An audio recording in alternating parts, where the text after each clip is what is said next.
Greetings, this is Foundational Saints, and here we will be featuring the Viceroy Joseph. We will delve into 5 components within the life of Joseph. It doesn't cover all aspects of his faithful journey, but I found these points interesting in Scripture. The first component covers his humbleness. The second part covers his visions or dreams. The third component covers Joseph confronting kings or leaders. The fourth component addresses his persecution or trials, and the fifth part covers his third heaven correspondence. The third heaven correspondence can either come from the Lord or an angel.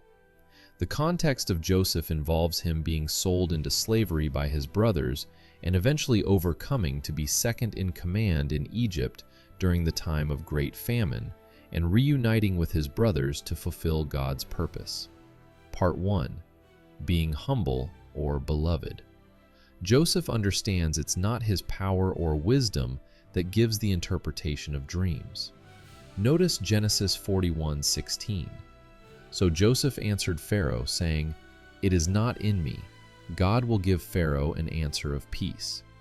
When his brothers finally find out that it's their brother Joseph, he doesn't take vengeance, but understands that God's plan worked out in the end. Notice Genesis 50:19-21. But Joseph said to them, "Don't be afraid. Am I in the place of God? You intended to harm me, but God intended it for good to accomplish what is now being done, the saving of many lives. So then, don't be afraid. I will provide for you and your children." And he reassured them and spoke kindly to them. This is a prime case of all things working together for good to those who love God, to those who are the called according to his purpose. Romans 8:28. The second component is experiencing visions or dreams.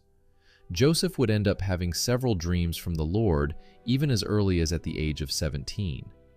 The problem was when he would share them with his family. Genesis 37:9-10. Then he dreamed still another dream and told it to his brothers and said, "Look, I have dreamed another dream, and this time the sun, the moon, and the 11 stars bowed down to me." So he told it to his father and his brothers, and his father rebuked him. Joshua would also be able to interpret dreams. When Joseph was imprisoned, he would continue to have dreams as God was with him. Notice Genesis 41:12. Now there was a young Hebrew man with us there, a servant of the captain of the guard. And we told him, and he interpreted our dreams for us. To each man he interpreted according to his own dream. The third component is Joseph addressing leaders. Joseph eventually becomes second in command under the Pharaoh of Egypt as he would report to him.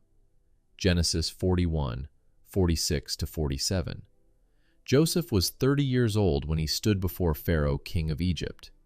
And Joseph went out from the presence of Pharaoh and went throughout all the land of Egypt. Now in the 7 plentiful years, the ground brought forth abundantly. So Joseph would find favor with God and man. The fourth component is persecution or trials.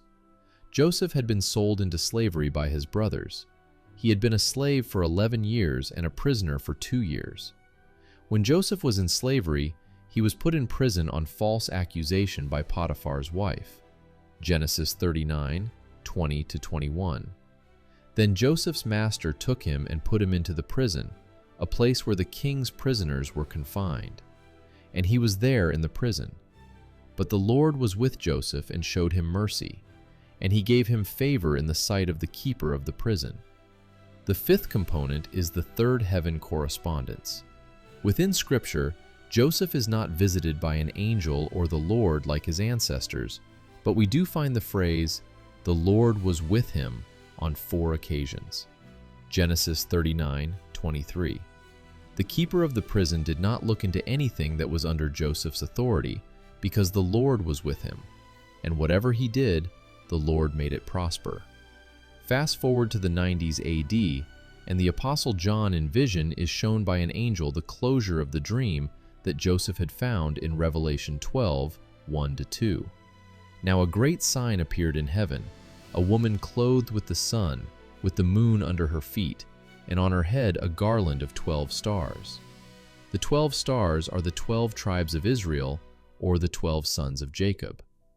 Eventually, Jesus Christ would be born from this nation. These are the 5 points, and this concludes our series on the foundational saints, as I chose 21 individuals born of men and women. Hope you enjoyed it. There will be a follow-up summarizing how this is important within Christianity later.